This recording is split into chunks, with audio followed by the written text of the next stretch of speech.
সংবিধান আৰু গণতন্ত্ৰৰ সপক্ষে উপস্থিত হোৱা সংবিধান আৰু গণতন্ত্ৰৰ সৈনিকসকল,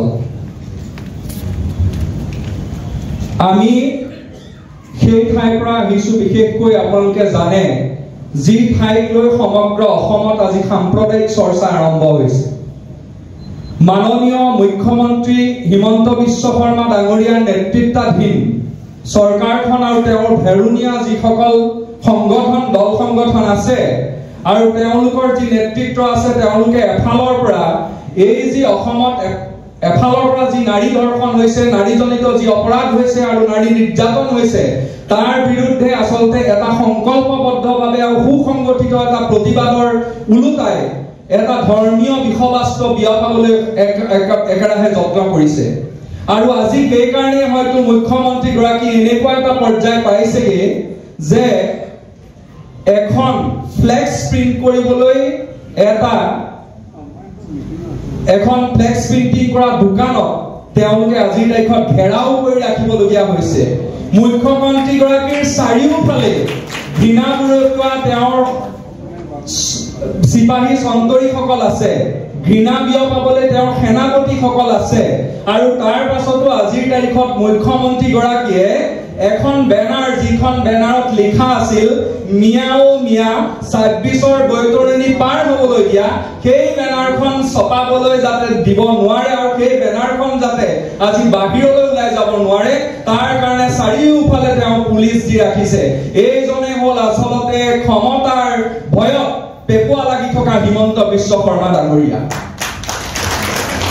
শ্ৰদ্ধাৰ ৰাইজ, আজিৰ অসমৰ এটা জ্বলন্ত সমস্যা হ'ল যে বৰ্তমান যিবিলাক আমাৰ দল সংগঠন আছে, এই দল সংগঠন বিলাকক কিন্তু মাননীয় মুখ্যমন্ত্ৰী হিমন্ত বিশ্ব শৰ্মা ডাঙৰীয়াই আলাউদ্দিনৰ চাকিৰ লেখীয়াকৈ ব্যৱহাৰ কৰিব পৰা হৈছে।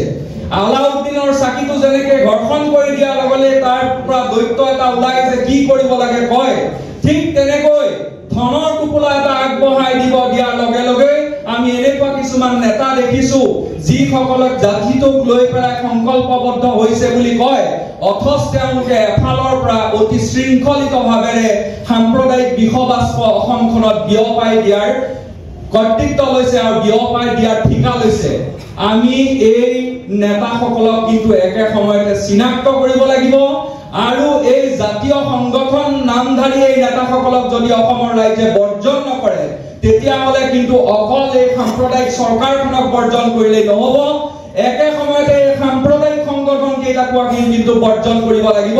তেতিয়াহে অসমলৈ শান্তি সম্প্ৰীতি ঘূৰাই অনাটো সম্ভৱ হ'ব। আৰু ইয়াত আৰু আমি কোনো কুণ্ঠাবোধ কৰি, লজ্জাবোধ কৰি বা মনে মনে থাকি লাভ নাই। আমি তেওঁলোকক উন্মোচন কৰাৰ প্ৰয়োজন আছে।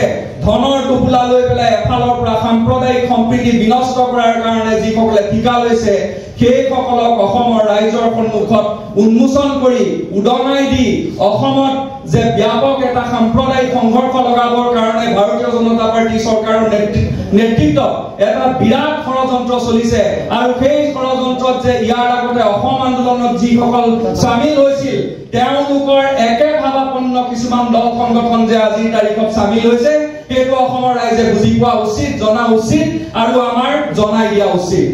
সদশেষত পুনৰ সকলোকে বৈপ্লৱিক অভিনন্দন জনাই মই মোৰ চমু বক্তব্য সামৰণি মাৰিলোঁ। ধন্যবাদ।